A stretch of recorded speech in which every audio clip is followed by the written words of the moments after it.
اب ایک سوال پیدا ہوتا ہے، اللہ ہم نے اتنا عمل تو کیا نہیں ہے، تو اتنی بڑی جنت ہمیں ہمیشہ کے لیے دے گا؟ تو اللہ ہمیں اپریشیٹ کرنے کے لیے کیا کہتے ہیں؟ ہل جزاء الاحسان الا الاحسان۔ بتاؤ تم نے جب اچھا کام کیا تو اچھے کا بدلہ تو اچھا ہی ہوتا ہے، اچھے کا بدلہ برا نہیں ہوتا۔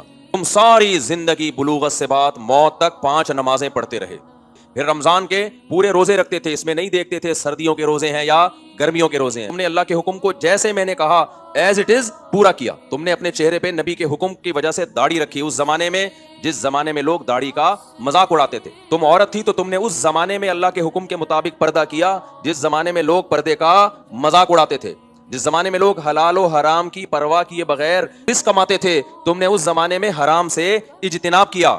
جس زمانے میں لوگ زنا، عیاشی، انٹرنیٹ پر فحش فلموں کی طرف جاتے تھے، اس زمانے میں تم نے اپنی نگاہوں کی حفاظت کی۔ تم نے جس زمانے میں ترقی یافتہ قومیں بوڑھے باپ اور بوڑھی ماں کو اولڈ ہاؤس میں جمع کرایا کرتے تھے، اس زمانے میں